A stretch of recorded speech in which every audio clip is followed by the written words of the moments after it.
Well, good evening, everybody, and welcome to We the People. Tonight, We the People meet Josh Jones. He is a Green Party candidate for Governor of California. There are a gazillion people running for Governor of California right now. Josh is very unique, though. He's running Green Party, and he's got quite a history of doing grassroots democracy. And I say democracy because it hasn't been limited to the Green Party, and we're going to talk to Josh about that. I'm very excited to have him on. Josh, thank you for joining us on We the People. Thank you. Yep, like you said, I'm Josh Jones. I'm running for governor, California, 2018. So it's good to be here, Laura and John. Thank you. Yeah, awesome, awesome. And before we get started, talk about that history, I want to bring the lovely Laura live and good on. Laura, please tell them what you will be doing and how they can engage with you tonight. And you're muted, my dear. Laura, can you hear me? Sorry, I can hear you. That's There you are. Sorry, it's a little noise in my room. Because this is an engagement broadcast, you have the unique opportunity to ask questions of our guests during the show. So if you have a question that's burning through your brain that you must ask Josh right now, just write the word question all in caps or tag me so that I can see it, and we will ask at the appropriate moment. But I have posted his website so you can get the basics out of the way, and keep it nice. awesome. Thank you so much, Laura. You're welcome. Josh. Yeah.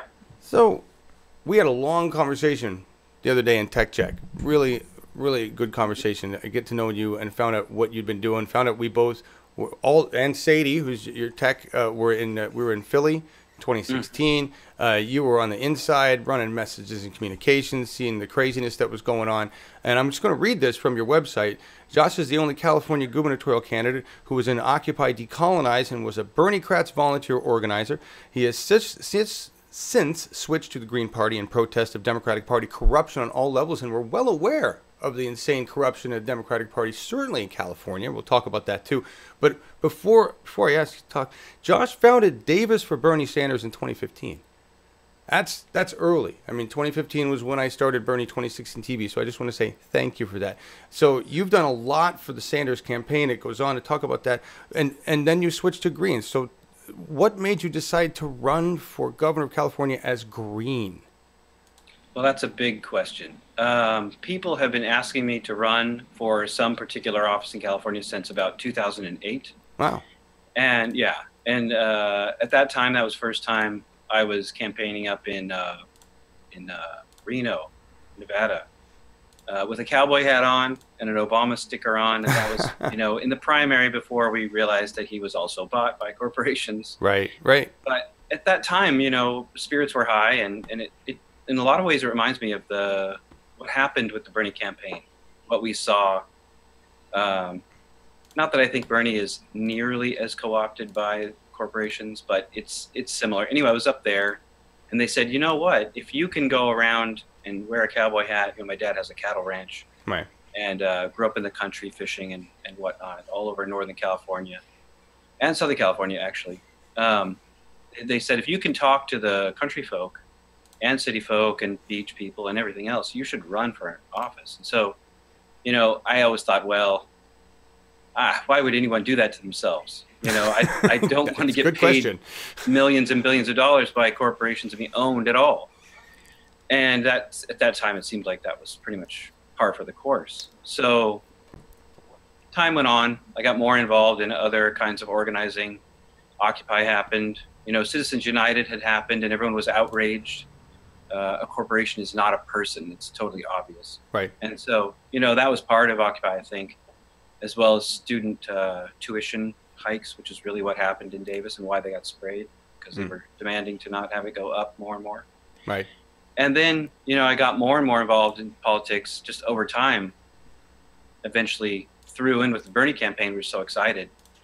And that was very early, like you said, but I think we were here in Davis, having founded it, our group, in July of 2015. And I remember following you, John.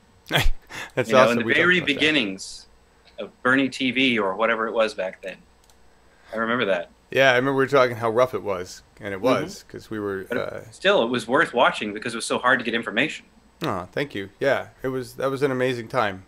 And wow, what We have sure learned a lot. I feel like I've gotten an entire college education in politics, and I still feel like I know nothing. And you were involved a decade before me, at least. So why, why the shift? I mean, you still feel the burn in terms of the issues, right? But what about? Oh yes, oh yes, always did before. Occupy the things we voted. Actually, many thousands of people voted on. Right. All the planks that Bernie was running on, and as we found out later, all the planks that Jill was running on. Right. Except maybe. She's less inclined to go to war, so that was even better. Right. But, kind of circling back to your original question, running for governor, I was asked after many women had been asked, like Susan Sarandon, to run for governor in the Green Party. And, really? Interesting. Yeah. Did not know she that. was. And she turned it down. I guess the climate wasn't acceptable for people at that time for women. It seems I've talked to some of the ones that were asked. Wow. Wanda Jean Lord, who is an indigenous woman out of, I believe, Fresno, or no, Bakersfield. She was asked, and Starhawk, if you've ever heard of her. No, and, I have not. Like a famous writer. And, wow. and so there are many people. And finally, the party was looking around. No one else had entered at that time for governor in the Green Party. And I had since switched from having basically founded the Bernie-crats. Well, I did in Yolo County. I was the president of the Bernie-crats of Yolo County. It's a club, and it was still in the Democratic Party, and I was a Democratic Party leader for a little while as a result of that, and being a recruiter for the ADEMs, if you've heard of that. We're going to talk about that here in a second, the ADEMs. Yeah. Oh, but yeah, covering all that. But basically, I had a lot of experience in the party. I had seen a lot of the corruption at every level, national, state, and county level. And I just said, we have to have a good, strong candidate running for governor. They asked me, and I said, yes. Wow. Obligation. That's awesome. That's awesome. And knowing what was at stake, knowing what's going on, knowing how many candidates are in, or we're going to be in, and there's all sorts of crazy candidates running in this thing. Mm-hmm. But that's so you just said you said yes, and it was time, knowing the commitment, and I'm going to bounce around because I want to talk about the commitment. You have been to an amazing number of counties for an amazingly small amount of money. Yes.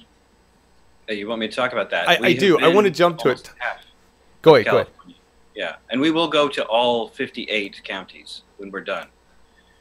That's amazing. That's amazing. I was looking at your I found stats on your website about funding, and I just want to show this because this is what we're talking about, being able to accomplish.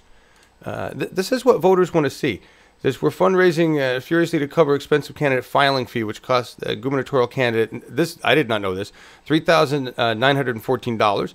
There's so many hurdles for corporate-free candidates. We spent $4,000 on traveling to 23 of 58 of the counties in California, that's huge. California is ginormous.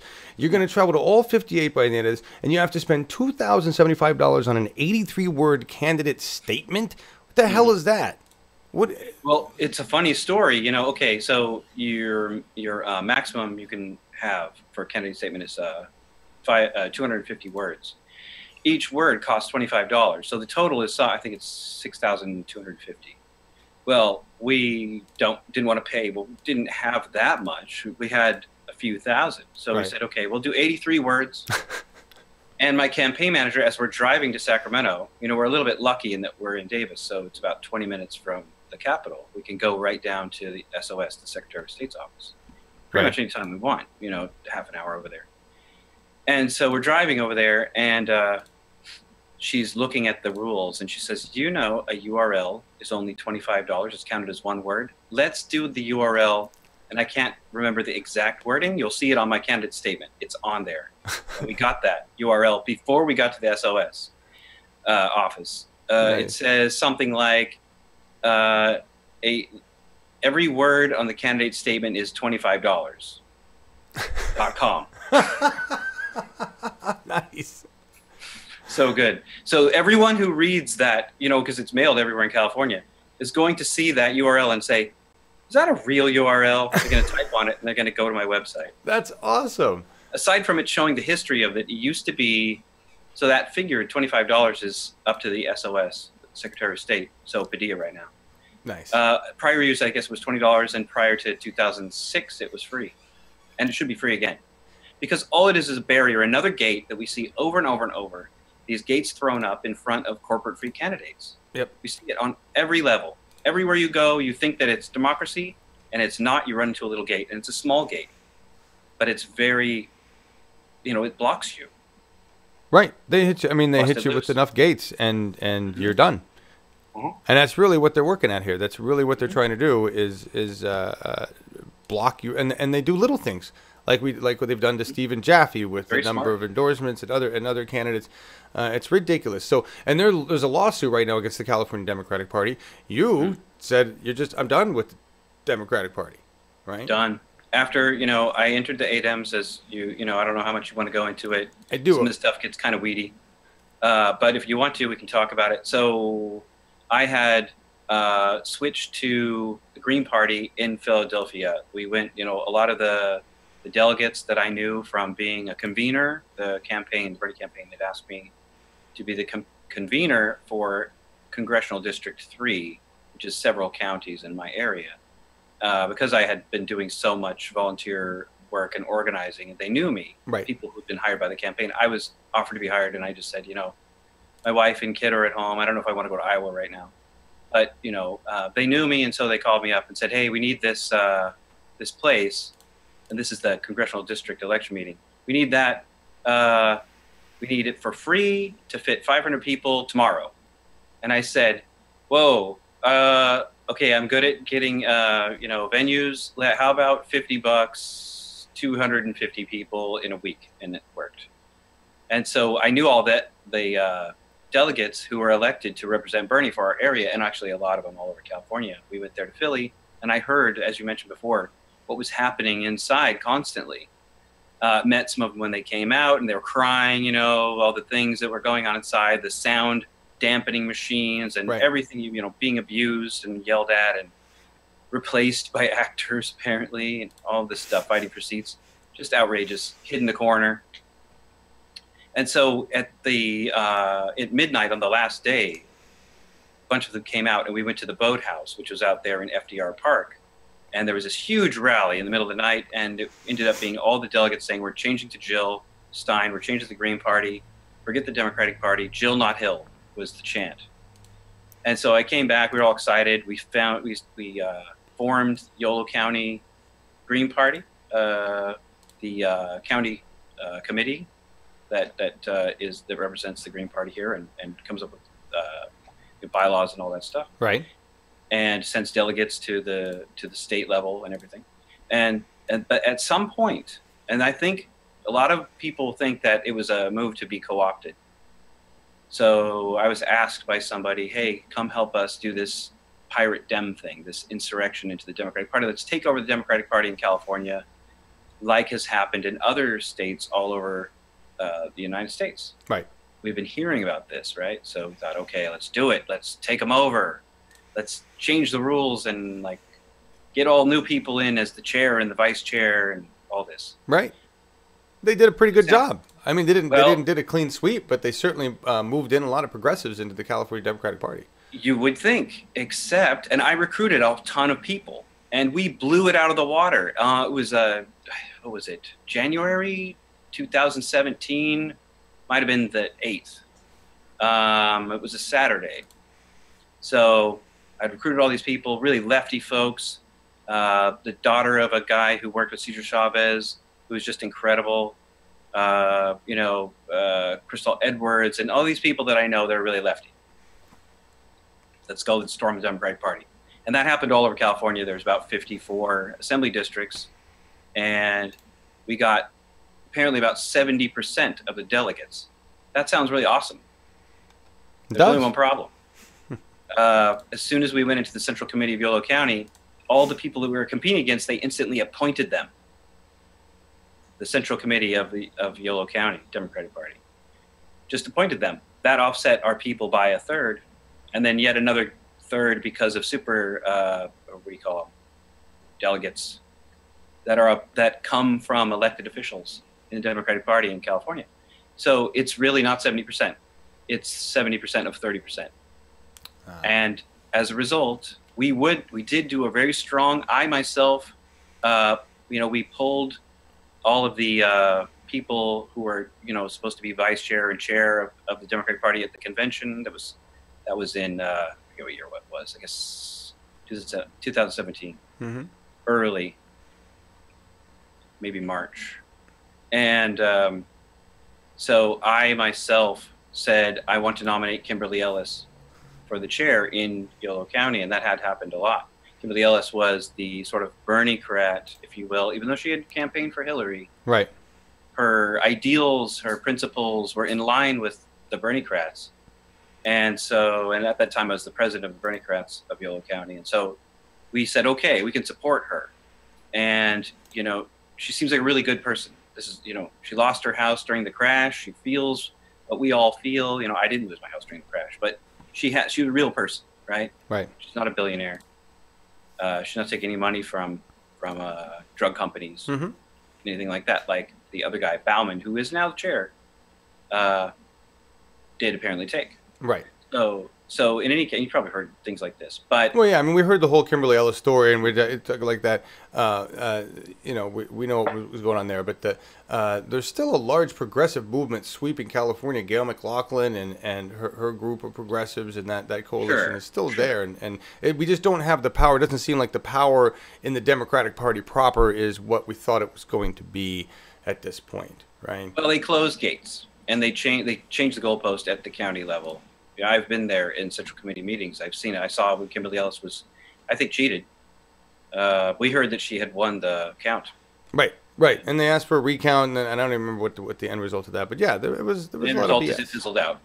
Right. And there were other things that happened. Moving of goalposts. You go to try to pull something off of the agenda at Yolo County Democratic Central Committee, and the chair says, "Yes, Bob Shalene." The chair says, that's going to take 2/3 of a vote of all the people in the Central Committee, including the ones not in the room. What does that mean for quorum? And then if it's somebody who's his friend, then it's like, oh, yeah, okay, pull it. You need Larry.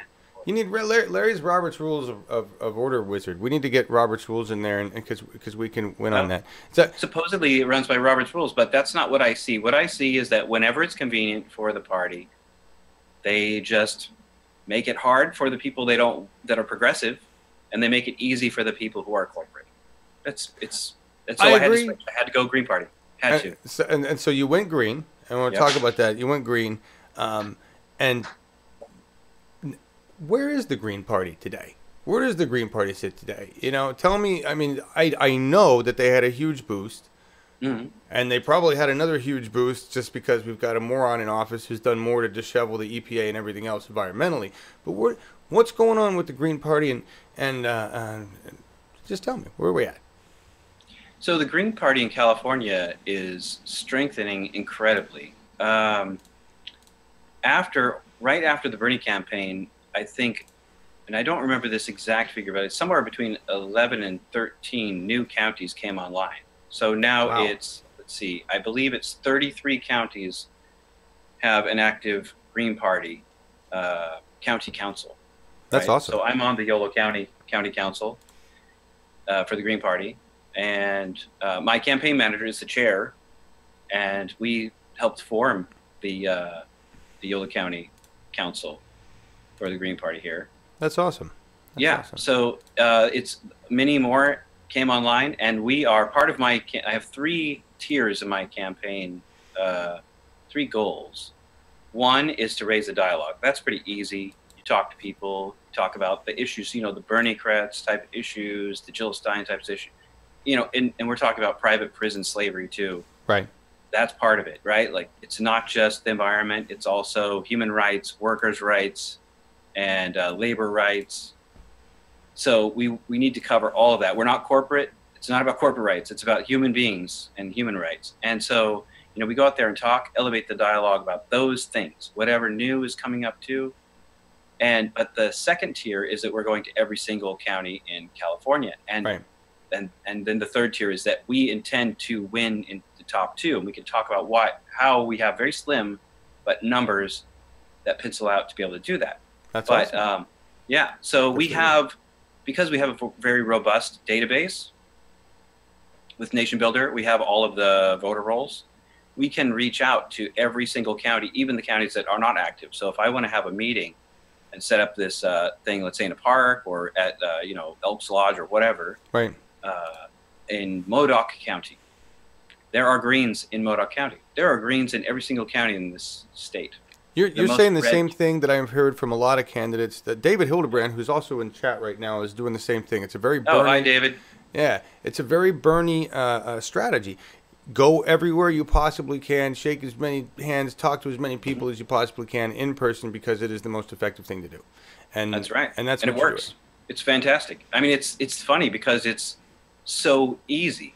I don't have to come up with all the solutions. Right. I go out when I'm in a county. I always say, what are the problems in your county and what are the solutions? You already know, because here you are on the ground. You've already come up with solutions. Just tell me.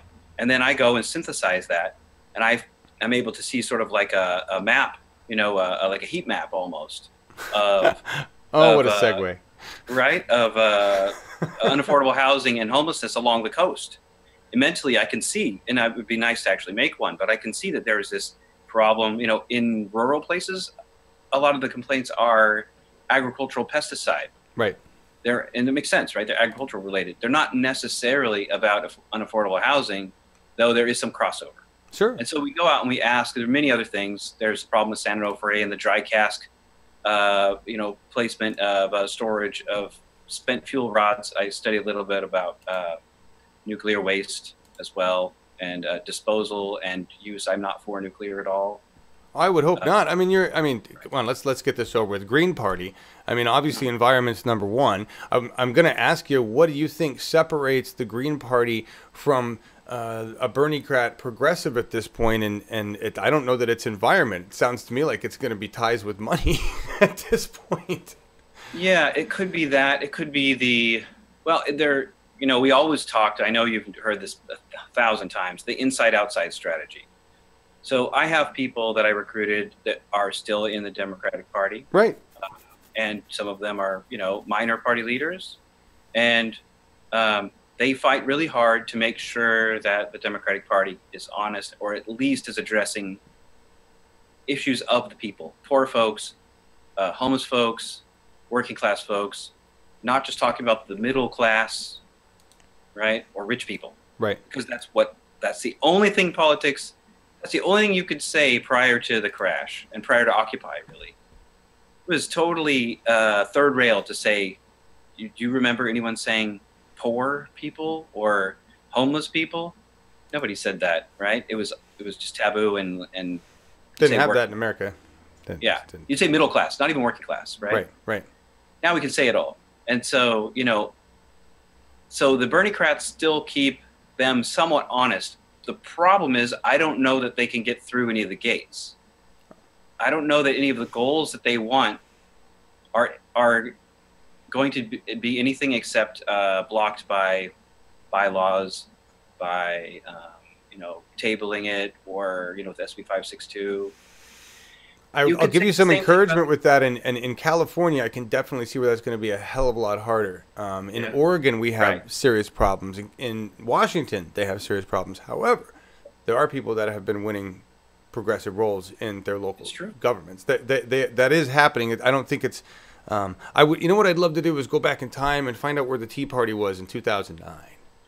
Yeah, isn't that interesting? I've talked to some of those folks before. When we were in Occupy, a friend of mine and we saw some over there. They had I think they might have had unloaded guns on, and they were doing some protest about, whatever. Of course. We said, let's go talk to them and see what they're up to, because, well, they're kind of in our house since we lived in the park at that time. Right. And we were on the news all the time. It wasn't just, it was really a gathering for freedom of speech, a big moot where people could come and knew where to go, and it was free, and it was without regard to place, time, of being there, or money, which is really what the First Amendment talks about. Anyway, so we said, here they are. Let's go talk to these guys. And it turned out that they were normal, reasonable people. Also, they just had a slightly skewed view of what they should be able to do. But they were actually nice people, surprisingly. That's a nice way of putting it, because that's I know. I think it's trying to be magnanimous. Today we have ICE. Yeah. Well, we had ICE in 2003. They just weren't as prevalent in their actions. I want to you brought a great segue here. I want to bring up how you grew up, and I was thinking about this with the diversity of nature versus nurture, but your nurture was nature. Because you grew up in a fire family, your father was a fire captain, and you grew up really understanding and appreciating the delicate and the, what was going on with fire and the ecology. You grew up in California. You've seen what happened with the fire season and how now it's kind of year round. So let's talk about California's issues and how would you address them? Because you were telling me Jerry Brown has an opportunity to do something right now that he's not. Talk about that. Which thing are you talking about? Jerry Brown has an opportunity to do? Fire readiness. Deploy firefighters? Yeah. How did you know? How did I know that you were going to say that? The fact is that the fire department, Cal Fire, knows where there are going to be problems coming up in the future. They're very, very aware. I mean, this is their livelihood, and their lives actually are at stake. So, it says high fire danger on the signs in different places. They know where the problem area is going to be. One really important solution that I have never heard anybody say, the governor can forward deploy first responders, Cal Fire, in, let's say, 1 week into areas like Santa Rosa, where people have built, honestly, they built too far up into the canyon. It creates a wind tunnel because of the draw. Okay, so you were mentioning I grew up in the fire family. Right. My father was he went into the station and became a firefighter just back when you could just go in, and they said to him, he says, I want to be a firefighter. Apparently I was going to be born, and so he had to get honest. That's how the story goes. And so he walked into the fire station, and he said, I want to be a firefighter. And they said, okay, here's this hose. It's called a butterfly fold. Throw it on your back like a backpack. Run around this track until, as many times as you can until you throw up. And if we like what you've done, then you're hired. And apparently he ran around, a lot of times and then threw up. So they hired him. And so, he started out a firefighter and then worked his way up engineer, which just runs the pumper, and they run all the water pressure. And I grew up with him, becoming a firefighter, going all the way up the chain until later he was a battalion chief. He never wanted to be, a chief. They asked him to be, and he said, nope, I'm light blue collar. I'm with the guys. I'm with the union. At that time, there weren't any women until a little bit later in his career. But, I remember as a kid, he was like, I am not white collar. And so I grew up around this and sort of by osmosis learned fire science. Oh, sure.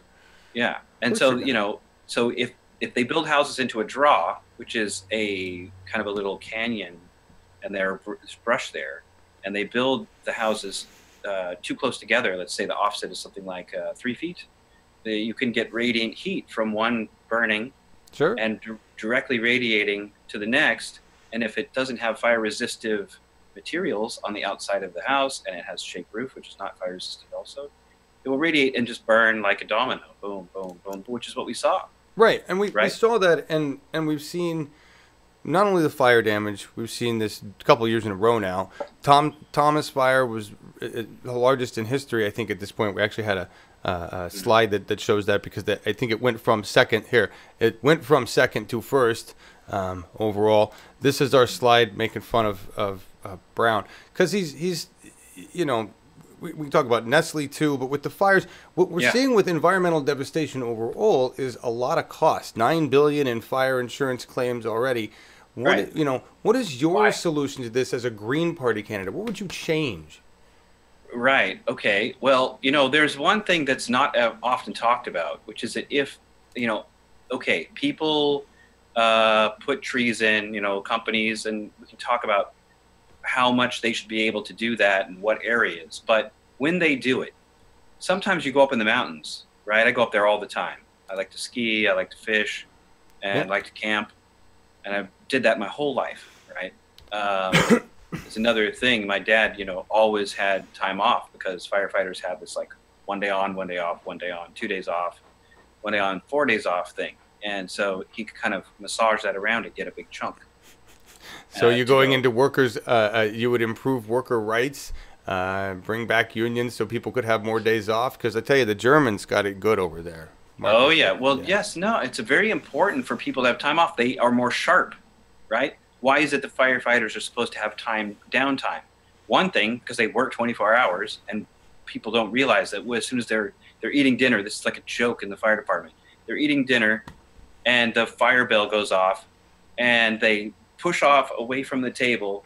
And all those firefighters out there who are listening to this, I know exactly what, I know what's going on there. They push away from the table, they run to the engine, they throw their turnouts on, they run out to the fire, and they throw up every time because it is so stressful. You go in that fire, there's smoke down to the floor, it's pitch black in there, you're groping around to save people who are dying from smoke inhalation. And the stress of that all, and the exertion of that all, that's what they do every single day. Right. When people say they're heroes, they're not just heroes because they save people, they're heroes because they actually show up to work every day and go through that hell. Sure. And they love it because it's how they are. And men and women now. Absolutely. And so what would you do? I'm going to bring it back around to the question of governor. What would you do specifically different from Jerry Brown or whoever else is going to come in? Gavin Newsom, who looks great in Armani, has all the right Photoshop. All right, he's got $2 gazillion to run. What would you do different from Gavin? Who's what's wrong with Gavin, man? Well, I'll tell you what. I've met the guy. I have never heard him say an original thought. Everything sounds like it's from a focus group. Corporations, they come up with some focus group ideas, they give it to their corporate broad candidates, and they say, here, spit this out.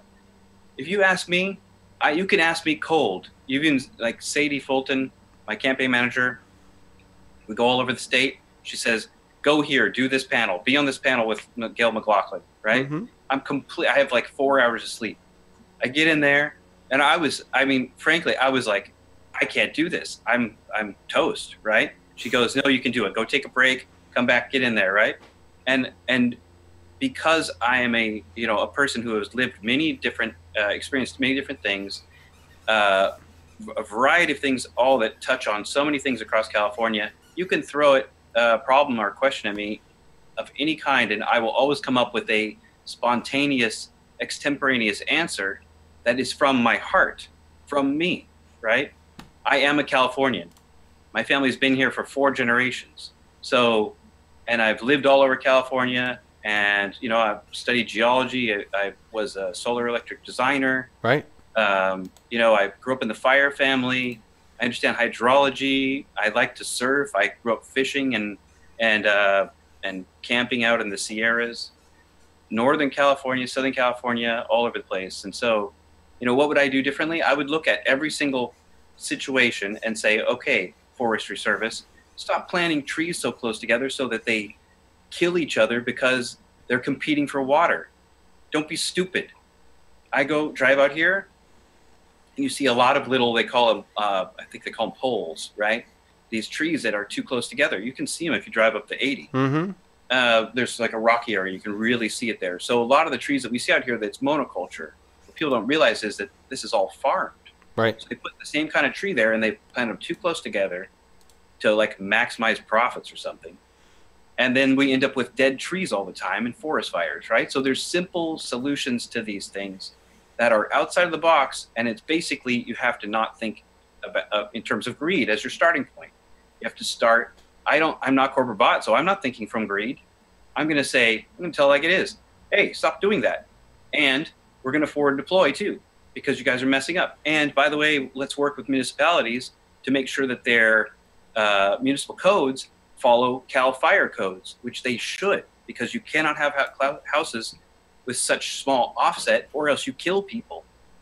So it sounds like what you're really talking about is some proactiveness, some right. forward thinking stuff that Jerry Brown's had years to do, could have done, but he's not. But he doesn't have any reason to do it. Maybe he doesn't even have the experience to do it. I don't know. So why do people in California think he's such a great environmental governor? Because that's what we hear on the news. Jerry Brown, the green governor. Maybe he likes solar. I'm not sure. I don't know. I think he did once. Maybe. I got to take a question. I know we've got at least one question for you. I see Laura live and good there, and it's totally a different direction. We're going to bring it in. Laura? Great. Yes, I have a question. I love questions.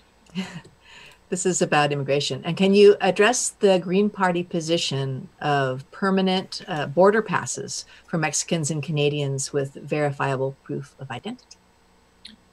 Sure. Didn't we used to have that? I mean, it used to be that when I was growing up, I would go camping in Mexico in San Quintin, which, apparently now is covered with greenhouses to grow Driscoll berries with slave labor down there. So, I heard about Driscoll. Subject.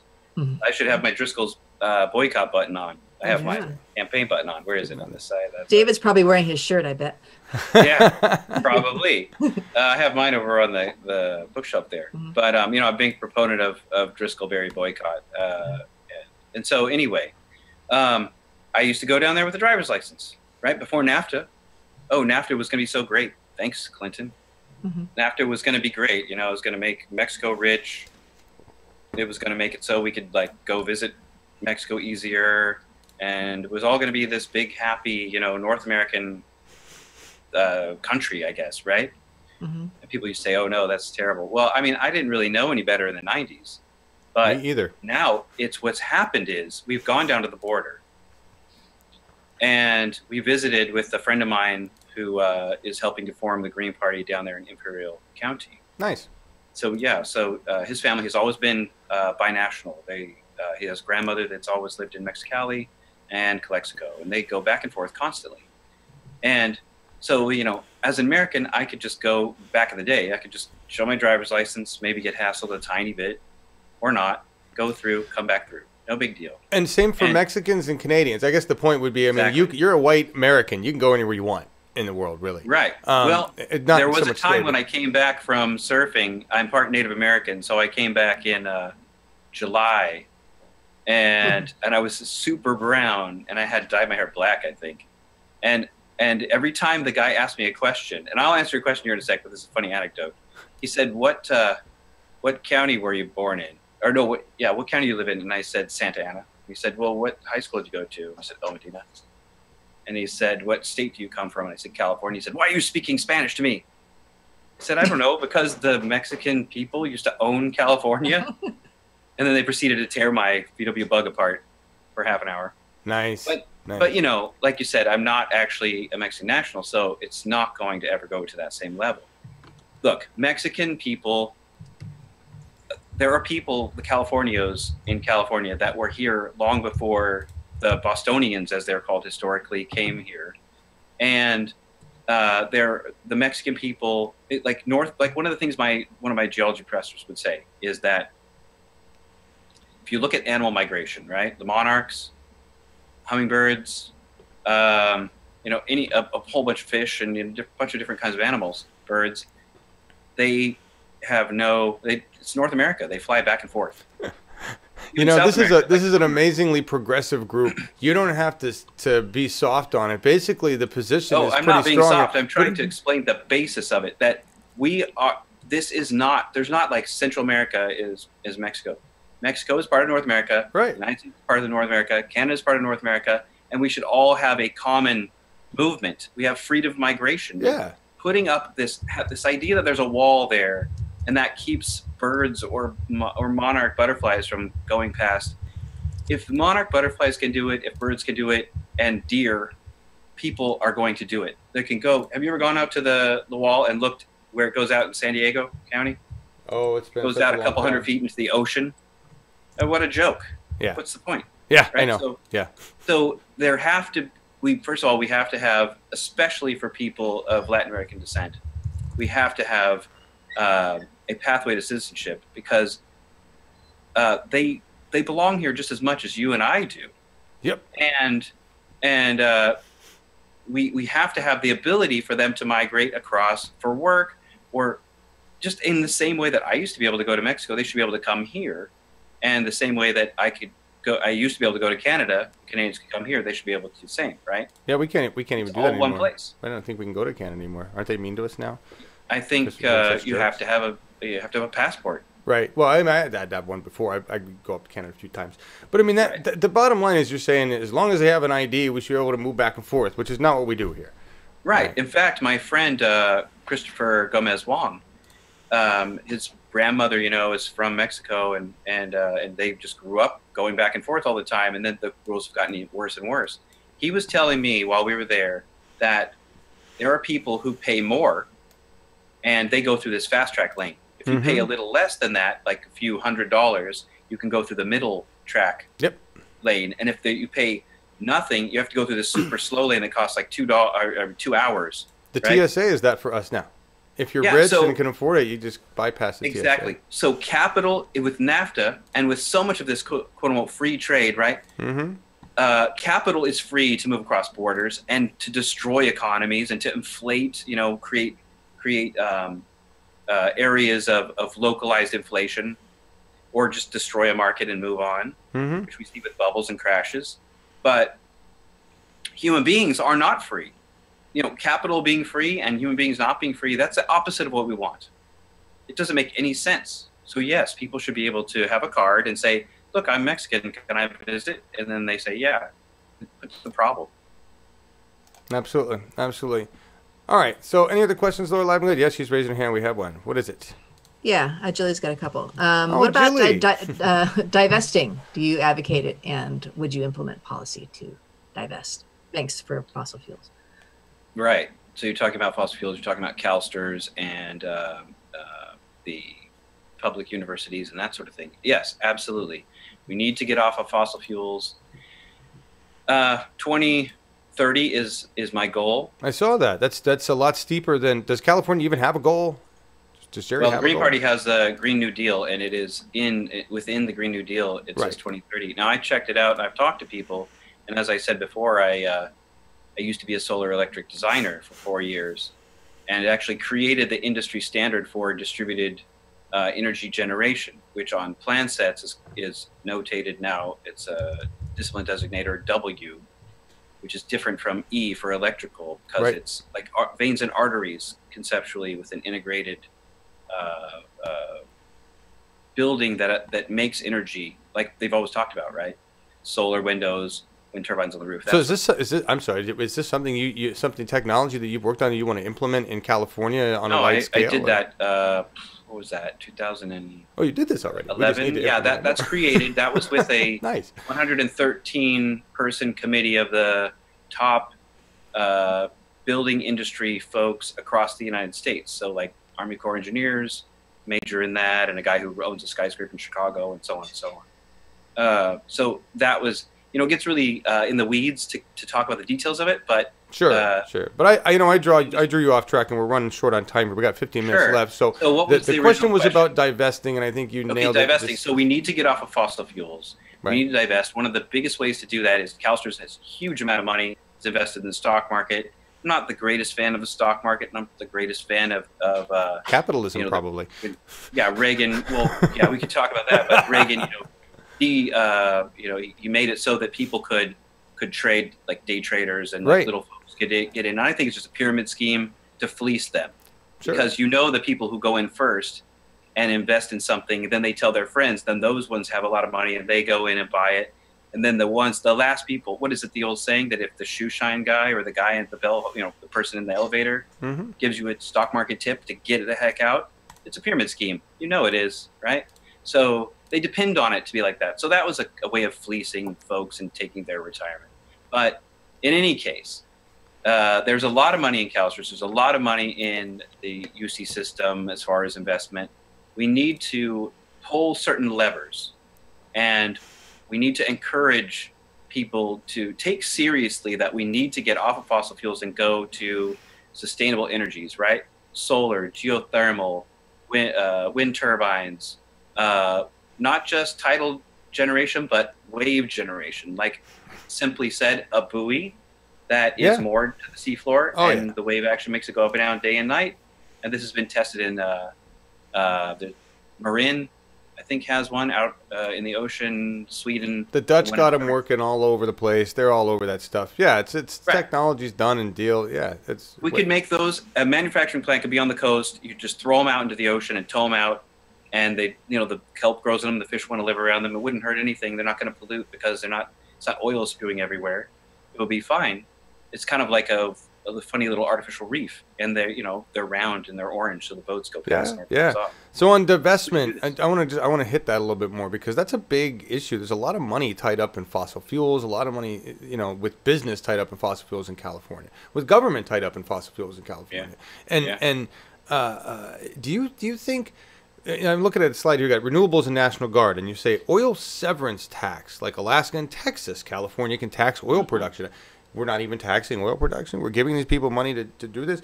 Do you think we can shift all of that? Can we shift the economy away from it and actually use green, renewable production to balance it out? Do you think that's possible? Absolutely. I mean, with the wave generation idea, with the buoys, imagine the coast of California. It's huge. You have these generators going day and night. That could power a massive amount of California. We don't really need to frack. We shouldn't frack the water. I think that's, or the groundwater table, because I think that's a way to actually privatize water. Once you destroy the groundwater, make it poisonous, the only way you can get it is if a industry Nestle. is there to clean it, right? Nestle, which is being allowed to suck your California dry already. I mean, you've got a slide where it shows there 5,000 plus California homes with wells have shut down because of Nestle. Mm-hmm. Right? Yeah. So I mean, this stuff is outrageous, and I know that they want to privatize, because as we travel around California, we're actually hearing. I thought that it was in the future. I thought that it was stuff that was happening down South America here and there. It's happening right here in California already. So we need to get a handle on this, because the commons are very important, and I think that, and I've been writing a book on this actually, but let's see, how can I say this quickly? Force is required to create markets. If you, by force, don't let people go in the Kingswood and get, for example, to use an old example, when there was a commons, go in the Kingswood just shortly after the commons, and you can't take out lumber, well, then that means that you've now, the king has created a market for lumber, right? So force creates markets. And if that happens, then the people, I think that's where rights actually derive from, because once they've taken away, then you have to get some sort of ersatz material, or have the right to, let's say, get food if you can't collect it in the forest. So the rights actually evolve out of the restriction of the commons. Well, what happens if there is no more common water? What happens if there's no more common air? That's kind of a horrible scenario, but would we have the right to air? Of course we would. Right? But would it be right to clean air? Yeah, it would be exactly. Yeah. Would it be substandard air? Probably. So that we need to make sure that we are not having more and more things privatized, and we need to absolutely get off of fossil fuels. The fact is that solar is cheaper than gas turbines now. When you look at the cost to benefit, when you look at the ROI, right? The return on investment, a solar plant is, if you apples to apples it, what it takes to create a plant of the same kilowatts or megawatts, actually, it's cheaper to put that in that produces, well, when the fuel is the sun for 40, 50 years, the gas turbine over here costs more to build, and you have to keep fueling it. And so bankers are now saying, let's just go with solar. And there are other types of sustainable energies that are coming around to that level too. So wait a minute, if the bankers are shifting over, which we see that, there's investment in green energy happening all over the place. Why isn't divestment happening faster? And I got a personal, I know I have a person in my family who does the investing for employees of a state, and that's all I'm going to say. But he still invests in fossil fuels. He's like, until it's not a viable thing. Why hasn't he shifted over? Okay, I'll tell you exactly, and I'll see if I can say this really fast. So, so my wife is a historian. She has a master's in history and library science, and we talk all the time about some of these things. Have for years, and I won't take credit for this. She said years ago, the reason we're not switching over, and we should have happened with the crash. Historically, that's how it works. Right. You have 19th century fuels, you have 20th century fuels, you have 21st century fuels. Okay. At one time we used wood to burn, and then you can't cut down too many trees, and it's hard to get enough wood for everybody. Then you go to coal, and you have the coal economy. Then you have the oil economy, right? And next we should have this sort of decentralized fuel, which is natural sources that make electricity. Right. Okay.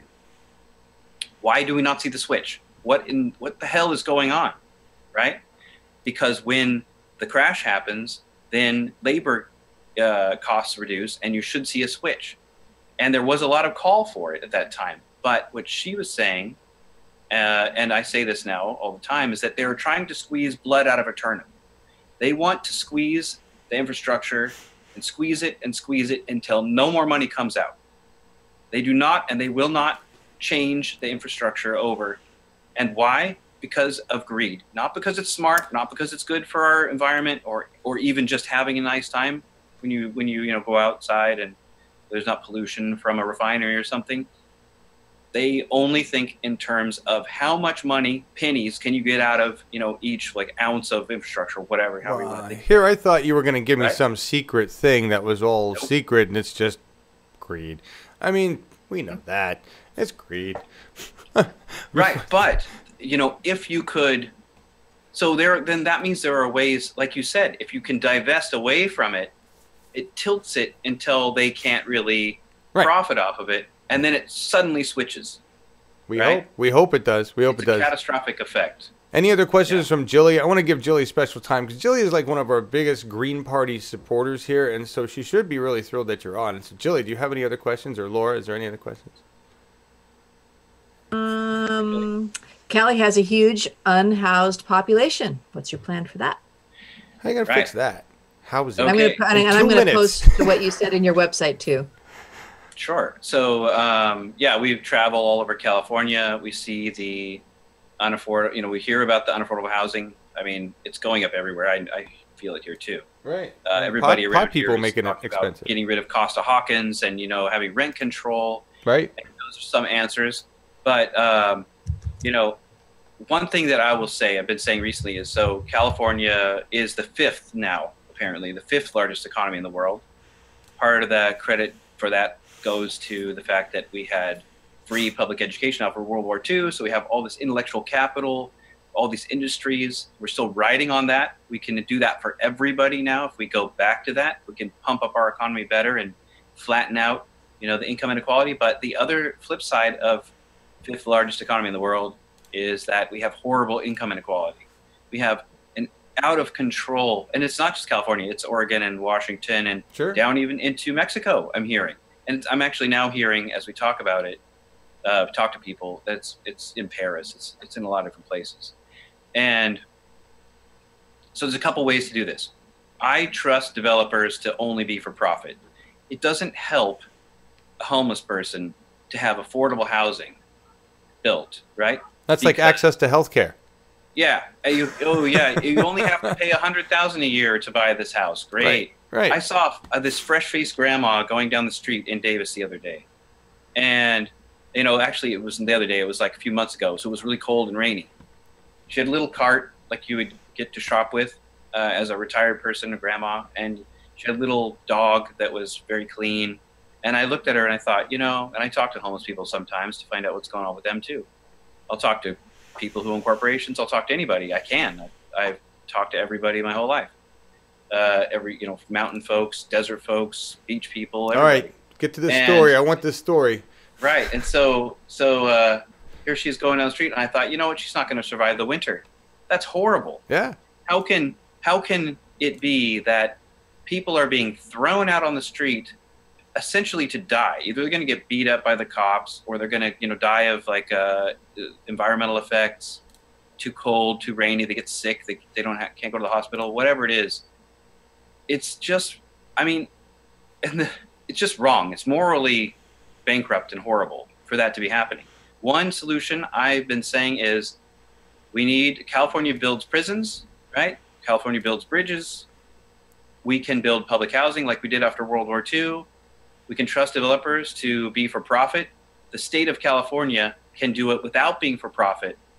Build the housing in a way that when I lived in Denmark for a month, I saw these nice mid-rise buildings with gardens, community gardens, that each flat has access to a community garden. And they have opt-in where they can buy the flats. The state built it, but they can buy it for a reduced cost or pay a reduced rent. Mix it up so you don't have only one kind of person there, so they can kind of take care of each other. Where do you get the money for this? Where's California supposed to come up with the money for this, Josh? Tax oil. Get rid of American. roll back Prop 13 on commercial buildings. There are smart ways that we can raise taxes, and I have talked to people out there in the state, and they don't have a problem. Some do. Libertarians that I've talked to, though, biker libertarians. Hi, biker libertarian that I talked to in San Diego. Almost everybody doesn't have a problem with taxes going up if they get something for their taxes that makes sense, so that they don't see their relatives dying on the street, so that they can go to the hospital and the government acts as the accountant to make a giant insurance pool out of the entire population of the state, which would make it all flattened out so much better. And then you go to, this is what SB 562 proposes, that you can still go to your private doctor, your private dentist, your private eye doctor, mental health care provider. So the way to pay for it is you do smart taxes, and then you make sure you apply it properly. Again, what I hear you saying is we just shift money from one place to another because, it all goes somewhere at this point. Just need to take it. Well, it's all there. It's all there. Money is being spent in the system. It's actually being spent in a sloppy way right now. Right. Absolutely is. Wonderful. Well, okay. We're here. We got 2 minutes. Thank you for being on the program. Thank you for running green. All right. Yeah. And just for the record, for everybody, and Jilly knows this, and Laura voted green, I voted green, you voted green, Sadie voted green. We did this because Bernie Sanders, I did it because Bernie Sanders wasn't on the ballot, and quite frankly, we're all green because if this planet goes, we go. Everybody. We're all a Green Party, really. And, I want to say this, too. The Green Party, because I think it's important to say things positively. What can we do, and what things are? So, the Green Party is the party of human rights, workers' rights, labor rights, environmental rights. It is the non-corporate party. It is not for corporate rights. If you want to have vote for corporations and have corporate rights, go be a Republican or a Democrat. Or a progressive who doesn't choose party preference. Or that's true, too. Green means go. Thank you so much, Josh.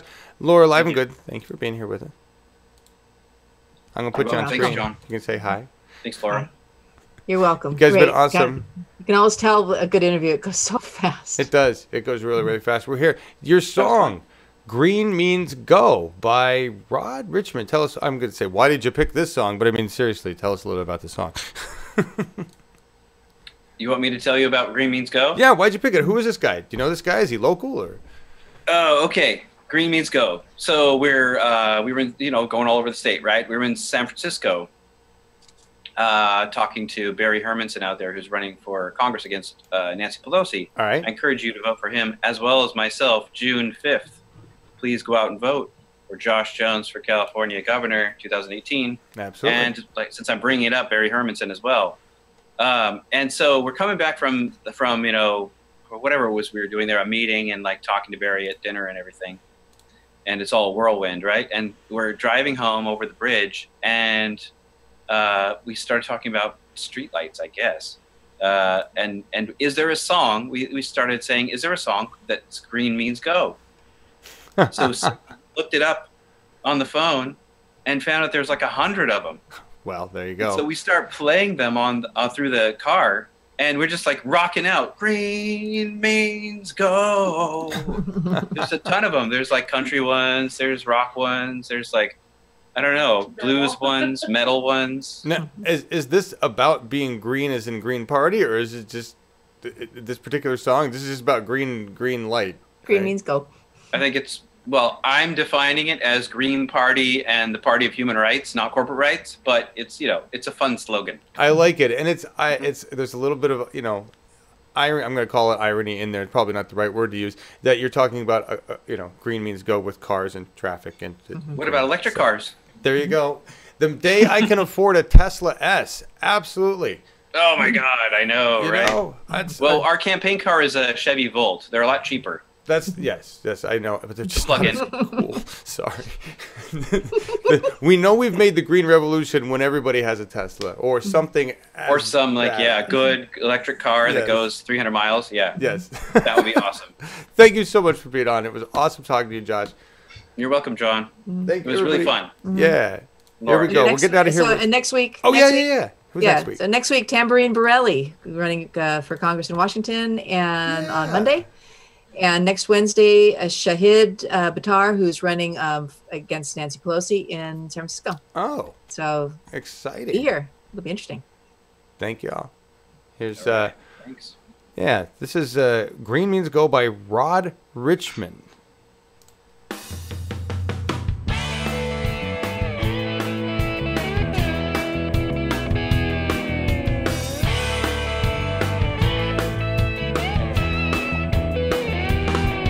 There was mud on the tires of the car in the picture that old man had. He said, son, racing's been in my blood since I was just a lad. I asked him what he thought of the change. He said, boy, that ain't nothing but growing pains. The day they stop looking, the day racing goes down the drain. He said, restrictor plates, roof flaps and fins, and still somebody wins. Then they finally got around to putting his and her showers in the driver's gym. And that stripe they call the finish line, well, it's just where they start for the very next time. It's a race to the finish, a chase to the next greatest thing. And he said, green means gold. It's just the way we roll. At the start of the race, it's the green flag that waves. And green means the air is just a little less gray than green means gold. Well, if the sun overhead caused his forehead to sweat, well, I couldn't tell. 10 minutes, son, then I gotta run or the boys will rebel. Well, I was doing a story on pollution, and the feeling would be the solution. I left with a message, the only thing constant is change. And he said, green means gold. It's just the way we roll. At the start of the race, it's the green flag that waves. If green means the air is just a little less gray, then green means gold.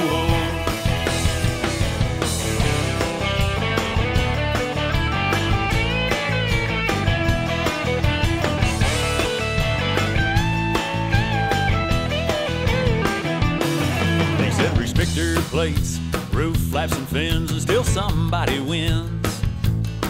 And they finally got around to putting his and her showers in the driver's gym.